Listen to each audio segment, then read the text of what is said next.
Hi, friends and family, Welcome to Hope After Addiction with your hosts, Katie Comer. and Chelsea McLeod. Hi, welcome to Hope After Addiction. We are so happy that you've joined us. Chelsea, how are you? I am great. How What's are new you? with you? Well, Jasper turned 2. I know. I knew you were going to say I'm it. telling you, I cannot believe it. I know. I can't believe it either. He's just so darn cute. You need to show that picture that you showed me. I will. Maybe Jorian can put that up there. He show just it. looks like a little man. He's so cute. He's a little man child with his little comb over. He's so sweet. So you celebrated his birthday with family and friends? We did, and it was so sweet. We didn't do anything big, but Yeah. just celebrated him. And I took that Saturday. John was at a retreat, and our family was at something. And so I just spent it with him, just enjoying the moments and taking it in as a 1-year-old and a baby, my last moments. The terrific twos. I know. I was like, welcome. Here they come. They all Yeah, say so terrible sweet. twos, but I don't know. I feel like there's something so sweet about two, though. And their little personalities. I know, and they're kind of coming into their own, which might lend it to the terrible Right, twos. that's right. But I do. I think Yeah. their little independence is endearing So sweet. most of the time. Oh, it's so sweet. Yeah, so it was a good time. Did you have a fun Good. girls trip? I did. I went on a Yeah. girls trip, and my birthday was in February, Yeah. as we've mentioned several times that I turned 40. Exciting. But when I turned 40, I was like, I want to take a girls trip for my 40th, but I want to wait till it gets a little bit warmer and go to the beach or something. And so that's all I thought we had planned, is for my 40th. But then they had ended up playing a surprise party for me back in February. So I feel like I've been celebrated way too much. You But deserve it. no, gosh. And they were ridiculous. I mean, it was super fun, but they had a So good. balloon arch. They had a cookie cake. Every single restaurant we went, they sang happy birthday. I was like, y'all, my birthday was in February. That's so sweet. Yeah, we went to a little Mexican restaurant, and I was about to take a bite of my dessert that they brought out Yeah. singing, but they took the spoon from me, the waiters, and then put the whipped cream all over. Okay, my the face. question, do we have a picture Yeah, of that? we do. Because we're going to show We that do. one too. Yeah. Yes. Yeah. Which when they came out, I thought we had already celebrated my birthday. It was super cute. Even the nice restaurant we went to, they put my name at the top of the menu, happy birthday. And I was like, well, this is just my birthday, dinner, right? And we celebrated. And so when the Mexican restaurant came around, I didn't think it was for me. So I was clapping. I was like, Oh my this goodness. is so fun for whoever this is. And they plopped it down in front of me, and I was like, oh, this is for me. So You're better. I get so embarrassed. I'm all shades of red. know. Yeah, the Mexican ones are the most fun though. I know. And they put the little sombrero hat Yeah. on me. It was wild. So, I love that though. but I didn't know it. I had no expectation.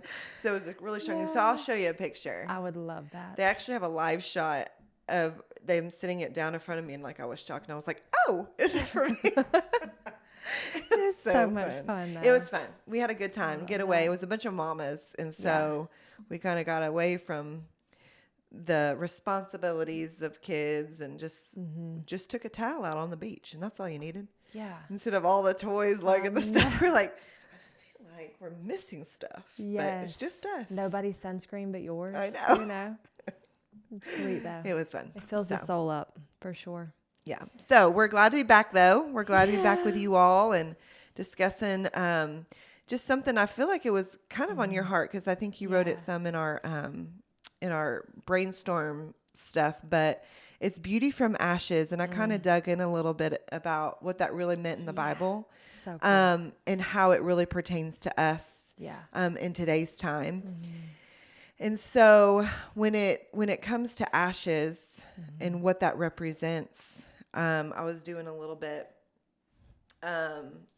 It represented a lot of mourning and loss, and people would use that as a symbol for them. And so I don't really, in today's time that we really use that a lot, but there's a lot of representation of what goes on in your life and what went on in Isaiah and the mourning and the loss and how God's promise that he was going to make things beautiful again. And so there's a lot of symbolism in our life, making the things that are hard and the things that are lost and painful, but how God can bring hope for that and hope to that and make it beautiful. And so we'll talk a little bit about that in our own personal lives. But what did God teach you in Beauty from Ashes at the top of your head? Well, top of my head, and I'm going to get emotional, but it's all right. That's what makes it good. On the way here, like we're coming to talk about Beauty for Ashes, and I get a text that the girl that I work with, her little girl passed away this morning. And it's just like, God, like I'm going to speak on Beauty for Ashes. And like, I just get a memo of death and like grief and mourning. Such grief. Yeah. And it's so hard because I'm like, you're teaching me and you're reiterating to me your promises and how good you are. But my friend's over here mourning the death of her little girl. And it's just, that is his promise. Like it is his promise. And it's one of those things like in that moment of mourning and grief, which a lot of you guys have probably been through, you don't necessarily see that or feel that or know that until years down the road where you're like, God, I saw you in the midst. I saw you in all of it. How you gave me a peace that surpassed all understanding. It's funny because all the way here I was playing the Beauty for Ashes by Upper Room. It's like, I should have done that. That's good. It's so good, but I had goosebumps all the way. And then I got that text message. And so I'm just playing it and like tears are rolling down my face. But one of the parts was praise for heaviness. And I was like, God, like that is what you, like right now in this storm, I have to praise you for the heaviness that I feel because I feel the burden for her. But I still have to praise you in the storm because I know you're going to do something good out of Leah's life. I know that you're going to represent her life in such a special way to even just one person. Yeah. And it's just, coming here this morning, I was like, man, like I'm going to talk about this, but I'm experiencing such mourning loss. in the moment, but that's how God's timing is and how precious that even in this, he's reiterating to me his promises. Yeah. And do you ever and I'm just going to be real, like in the moment, in the heartache and in the loss and the grief that we experience, whatever it may be for you going through it, like, do you question, how are you going to make things beautiful right now? Yeah. I don't understand how losing a child. Yeah. That's the worst thing I could ever think of. Yeah. How are you going to make things beautiful out of this? Yeah. And I know God does. And he redeems. It's the word redeemer. Yes. And he redeems stories for his goodness. But in that moment, in that instant you receive that text for her, there's that doubt. I don't really know how you're going to make this beautiful. Yeah. I mean, and that's just full transparency because Katie and I are human. Yes. And the thought of but God, this little girl is with you now. What is... She's made whole. Yeah. And she's healed. But what is life like here, life on earth for her and her legacy look like? And I know you're going to make it good. Yeah. But in that moment for a mama's mourning heart, how are you going to make this good? And from what you and I and the despair of our times, it's like, God, really? My husband just overdosed. How are you going to make this good? The one that's lost somebody to overdose. God, how are you going to make this good? And so that's normal to have those questions, but that's why we have the living word. Because we do. Yeah. We do have those questions. Yeah. But that's why we read and just constantly run to the living word because his promises are so real and they're so true to reiterate to us constantly that he's still good, that he's still faithful, that ashes are going to be made out of beauty. Mourning is going to come with joy. And he does that. We've seen that so many times. Yeah. In our lives. Yeah. In valleys that we're like, God, I'm not coming out of this one. Yeah. Yeah, this isn't happening. I definitely think that for me, personally, I never experienced loss. Yeah. That specifically, but losing grandparents and stuff. But when I refer back to, because we're talking about addiction, hope after addiction, the loss of almost losing my husband, right? Yeah. And feeling the despair, in that moment of him leaving for S2L, not knowing that if we would be Yeah. together, divorced, or married. I mean, it was such a feeling of hopelessness. It was really just a feeling of hopelessness. Like, I don't really know how to step forward. And God brought me to that feeling of despair. And I feel like why does he do that? Like, why does he bring us to that moment? And I think it's so important for whoever's walking through loss or grief or despair. He brings us to that moment so that we have a complete lean into him. Amen. Yeah. Right? We have a complete, we have to lean on him. We have to lean on others too. And then we can look back on it and say, look how God, look how you have brought me out of this. And so I think he wants us to experience those valleys. He does. You know, he wants us to experience that so that so one, whether it be that you're talking on a podcast about it or you're talking to somebody, you're talking to a friend and, hey, I have a friend who went through this. So you can use those experiences of how God brought you out of the despair and made it beautiful, right? So. Oh, it's so true. There's Elizabeth Elliot said, one thing I'm sure of, God's story never ends with ashes. And I love that because it doesn't. Right. No matter how bad it is, no matter how painful, no matter how gut-wrenching it is, God's story never ends with ashes. And even just studying for this, like you were talking about, so much symbolism, even like Sodom and Gomorrah. And when they mourn, they put on sackcloth and ashes in so many places in the Bible. And it's a representation, but God doesn't end with ashes. He always ends with breakthrough, with restoration, with redemption, with healing, with freedom, with forgiveness. Like, you know, I was even thinking about that. Beauty for ashes. For me, it's like unforgiveness to forgiveness, and broken trust to trustworthy, and broken relationships to stronger than ever. Unforgiveness to forgiveness, which was a big one. Ending to a beginning. And a lot of these, like you're talking about, God bringing us down to our knees, to the end of ourselves, is our surrender. That is our ending to us and our beginning with him. Because it wasn't until my breakdown with John and going through this that I came to the end of myself and learned who I needed to run to, and that was God. And that I know now. And do I feel it every day? Yes. But I know now where I have to run in any situation that comes with despair or pain, or he's the fixer, he's the healer. I was you thought of, when you were talking, it made me think about something, but it's like a symbolism. It was about the surrender. Yeah. Right. Yeah. So you come to the end of yourself. I have this like vision of like almost God saying, okay, you're mine now. Yeah. And I'm about to put this crown of beauty and show you my beauty out of this situation. It's almost like, he is, it's almost like he's like saying, okay, now let me show you what I can do, because you have totally surrendered. You have said, God, do with this what you will. And for me, when I think back to that and just such despair and saying, God, you know, whether we make it, whether we don't, I give you the glory. Yeah. Take him, use me despite whatever happens. Yeah. And in that moment, I have this like vision of God going, all right, Right. watch me. Yeah. You know, and he made things so cool. so beautiful. And now looking at our lives today, and Adam going into S2L thinking it was like a 30-day program, and it was like a 90-day program. Psych. Yeah. It's just so funny because he's like, what? Yeah. I didn't realize that I'd be here for so long. That's right. I'm like, sorry. Not really.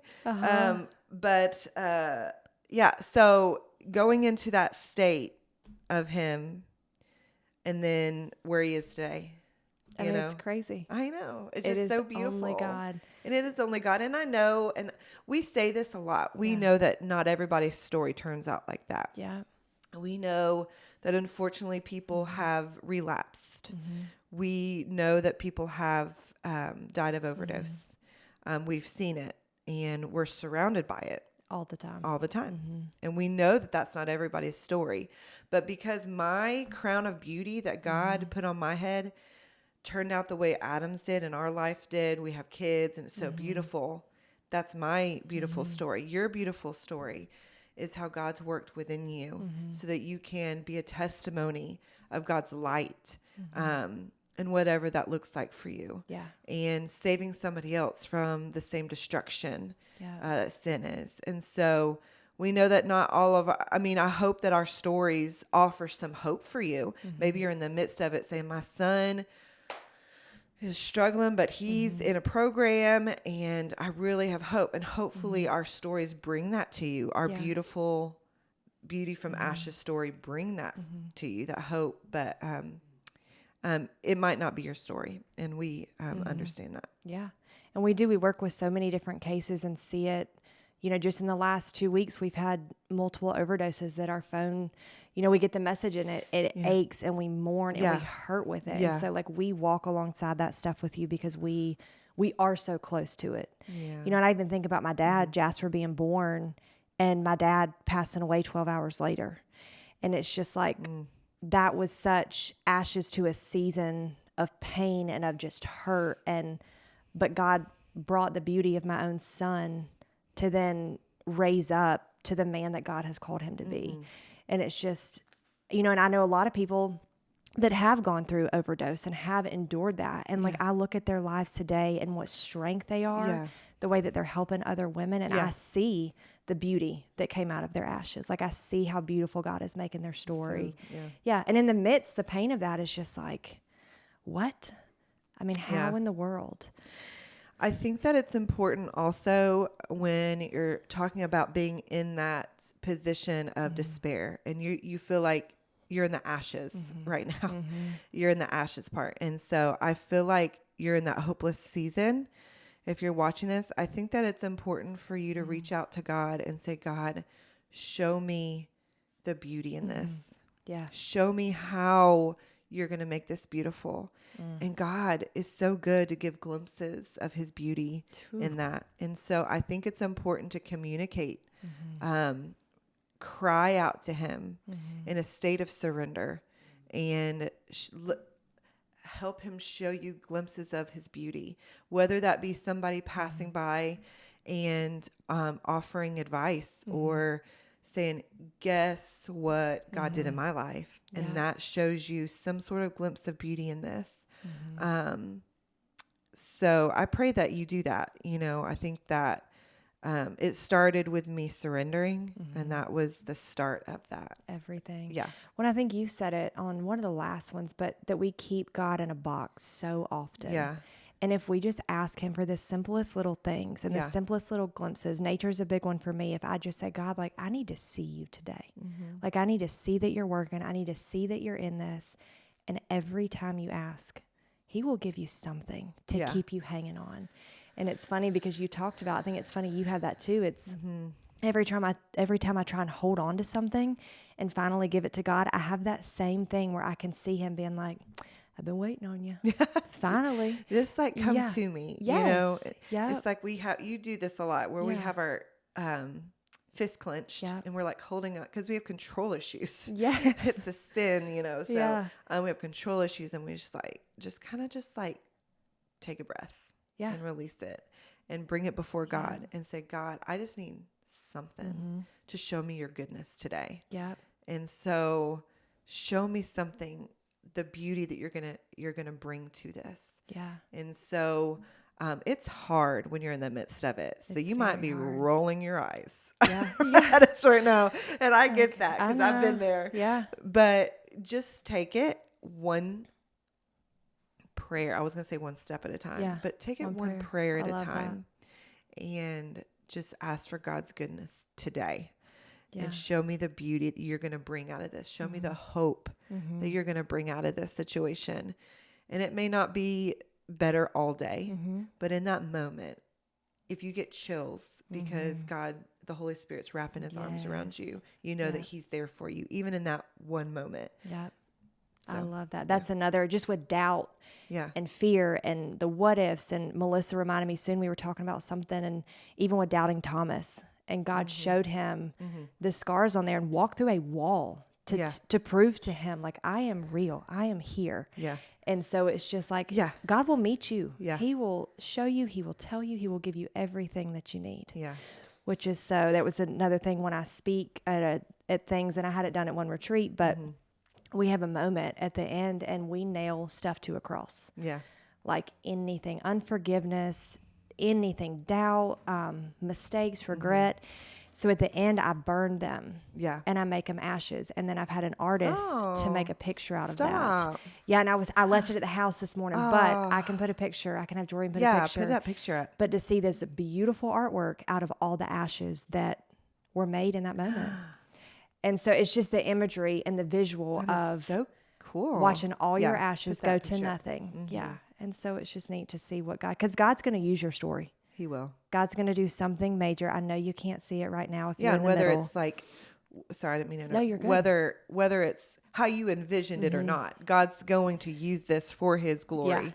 Yeah. And so, because this is probably not where you and I expected to be years before, in Tennessee, or I should say you in Tennessee, me, yeah, me in Tennessee, or Woodbury to be specific, or Woodbury. That's right. Yes, that's like so many times we're sitting in church or in Woodbury, and we're like, how did we get to this little tiny town in Tennessee? Or like, God, drugs, yes. So it's wild. It is wild, but just keep walking, like Katie said, a prayer at a time. Ask God to show you, and He will make beauty out of your ashes. He will give you joy out of your mourning. Yeah, and one just prayer keep at a walking time. through that. Yep. That's good. It's a good reminder. We hope that you found some hope in this conversation. If you're in the thick of it, or even if you're out of the thick of it, how did God create it's a beauty out of it? So just think about that. And it was fun for me to kind of look back on the hopelessness that I felt, and how He turned it to something beautiful. It's and so a crown true. of beauty. And one thing I thought, this is Isaiah 61. I don't know if y'all want to read more about that, but it's Isaiah 61 verse 3 if you want to dig deeper. Isaiah 61:3 is where it comes from. So thank you so much for joining us today. If you're watching this on YouTube, give us a like, comment if you will, if there's anything that you would like us to touch on. This is where we get some of our material on what to talk about. So comment, follow us on any socials, Facebook, Instagram, Hope After Addiction. You can find us, communicate with us there. We thank you so much for listening. So have a great day. Bye-bye.